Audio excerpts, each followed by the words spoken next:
Hello, lovely listeners. So good to be talking with you today.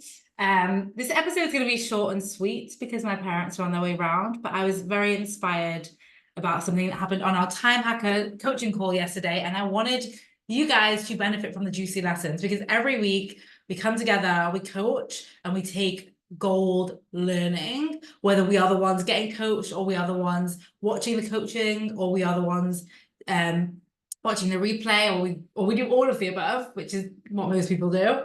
And I just thought this juiciness was so right that I really wanted to share it with you. And also it's a fun insight for you into the kind of coaching and conversations and how we apply what I teach on this podcast, but we go further. And we even go further than even the materials inside Time Hackers, which is what I'm going to talk to today, which is fear. So if you guys have been following me for a while, you know I am all for fear.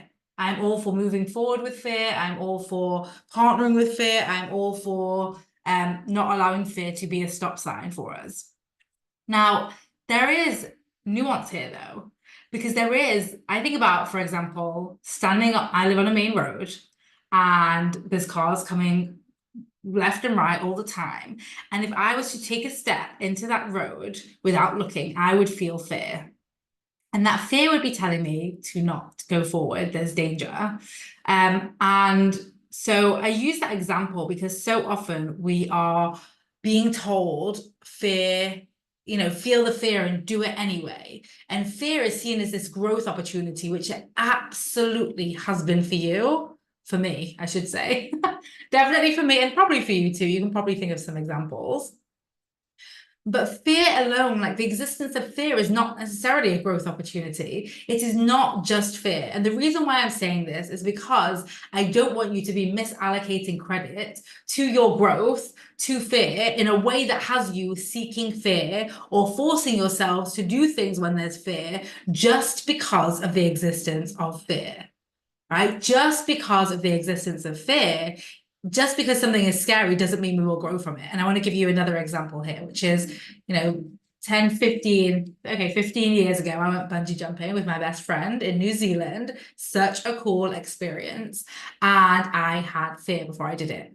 And I did it and it was amazing, life-changing. Well, maybe not life-changing, but very cool experience that I will treasure forever. My best friend, by the way, that I am going away with this weekend for our birthdays because we're born one day apart. So how fun is that?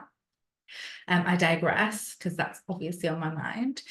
But I was thinking about it, right? Like, not everybody is going to have the same experience jumping out of a plane or bungee jumping. That's what it was. I didn't jump out of a plane. Bungee jumping that I had. Right? I can't tell every single one of you listening to go and bungee jump. It will be amazing. Feel the fear and do it anyway. Because if you do not want to do it, if you have no desire to do it, and you are just doing it because Vicky said it's amazing, then all that fear, all that pent-up fear, if you don't want to do it, if you don't enjoy being in high places, if it doesn't appeal to you in any way, if you're like, I'm just doing it because someone else told me I should, then probably what's going to happen on the other side of you facing your fear is not growth. It's going to be either resentment towards the person or disappointment in yourself for not listening to yourself. And maybe with a bungee jump, there will be some kind of natural high because there is. I don't know the science behind it, but I think there is something about doing it. But there is also, just to be mindful, like the existence of fear alone is not a reason to do something. And I just want to offer that nuance to you that we have this obsession with fear, this almost unhealthy obsession with fear, whereby we can use almost the time hacker principles and the messaging out there that fear is to be partnered with, feel the fear and do it anyway, against us. And what I'm telling you is there is nuance. It is not just the existence of fear that provides growth. There is another very important piece that I want to talk to today, that I want to leave you with. It is not just the existence of fear. So you do not have to do something just because you fear it, because fearing something and doing it will not always create the growth opportunity. The missing piece is desire. If you fear doing something and you have the desire to do it, then you are creating a growth opportunity. then you are fulfilling your desire, not someone else's desire, not society's desire, not a should or a must or a have to or a need to. It's powerful. Actually, the desire is more powerful than the fear, even if the fear is louder, because I know that I've definitely been there. It definitely gets louder as you're stepping towards the podium. So even if the fear is louder, it's the desire that is the difference. It's the desire that matters. And so often we are crediting our past growth to fear. I was afraid and I did it and then I felt great. Okay, but you were afraid. You had desire. You fulfilled your desire over fulfilling the fear's desire. That's what feels amazing. So I really want to just invite you to consider that feeling fear alone is not a reason to do something, and feeling fear alone does not make something a growth opportunity. And I really want you to look back to where you are crediting fear, right? And start thinking about the desire. So the example that I shared very early on in this podcast series, probably around the first 20 episodes, maybe around episode 15, 16, was my anxiety experience of speaking on a stage and all the fear that I had, all the anxiety that I had. And there was the desire, right? The desire to speak about something I was passionate about, the desire to share my findings, the desire to do what I'm doing now and talk. I'm obviously there's a desire to talk in me. This is what I'm doing with this podcast. Even the same exact thing with creating this podcast, that fear I had pressing record for the first ever episode, how I felt that fear in my body, it was not matched, or it was outmatched by the desire that I had to help people, to make my findings accessible, to support people in a medium that I love personally. I love listening to podcasts. I love consuming information this way. I love learning this way. I particularly love micro episodes like what I do. And so my desire to do this outweighed my fear. So the fear was there. I partnered with the fear. I felt the fear and did it anyway, but not just because of the existence of the fear. Our obsession with fear is making us seek fear instead of seek impact. I'm going to do this thing because it's scary and I'm going to grow. There's a lot of like growth junkies, and it's not just the existence of fear that's going to create that growth opportunity. So this is your official permission to not do the thing that you are afraid of if you do not have desire to do it. If you're doing it to people please, partner please, if you're doing it because you think you have to do it to create success, I'm going to tell you, you probably don't. There's lots of different ways to create success, more than ever in our modern day world.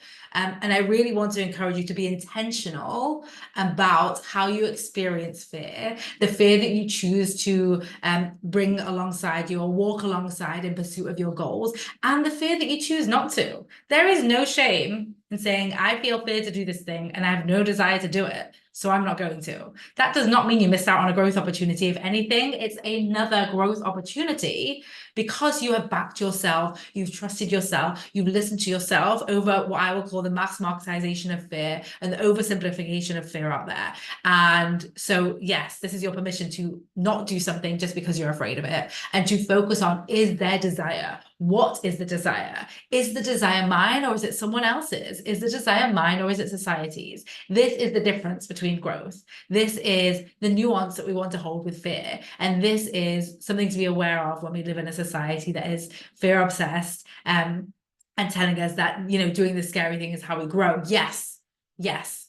Fear is an opportunity to grow, but not the existence of fear alone. We have to be seeking out that desire. We have to be acknowledging that desire. And we have to be like shining a light almost on that desire to give it more power. That's the power. It's so powerful to credit your desire rather than your fear. And then you allow yourself to listen to your own desire. So if you're someone that said, I don't even know what I want, that's an indication that you've not been crediting desire. And if you're someone who says, I can't have what I want, another indication that you've not been crediting desire. So I really want you to listen to your desire and even go back and say, here's something that I created where I know I experienced fear. What was the desire there? And intentionally shine a light on it. And again, I'm sharing all of this as a bit of an insight into the kind of conversations, the kind of coaching, the kind of breakthroughs, ahas, and accelerations that we create inside Time Hackers, inside the coaching room, getting coached, seeing others getting coached, and applying this work and the tools and the ideas that you hear on this podcast at a deeper level for fast learning, for accelerated learning, for fast implementation, so that we can achieve more faster, which is what time hacking is all about. It's all about how do we achieve more in less time. And so if you want to achieve more in less time, keep listening to this podcast, of course. If you want to do it even faster, then get yourself inside Time Hackers. I will leave the link in the show notes. And I look forward to seeing you there. Have a wonderful week playing with desire and being aware of fear, but stopping crediting fear. So I really want to be really, I'm going to repeat it one last time. If you credit fear with your accomplishments, you are going to keep seeking out fear instead of seeking out accomplishments, and that's going to distract you. It's going to set your nervous system spiraling, and it's going to be a very uncomfortable place to live, and you're going to probably stall, do less, or overdo all the things because you are operating from that fear or over crediting that fear instead of yourself. You are brilliant. You are amazing. You are the creator of success. And you are the experiencer of fear, the experiencer of desire. Inside Time Hackers, we can teach you how to create or turn the volume up and down on those things. So yeah, let's put our fear obsession down in the ways that it doesn't serve us, and start having an obsession with our own desire. Like for me, even like I want versus I desire feels very different. That's another thing we spoke about on the call. How does the word desire land for you? For me, it feels very powerful and strong, especially next to fear. That's it from me. If you want to find out more about becoming a time hacker, the link will be in the show notes.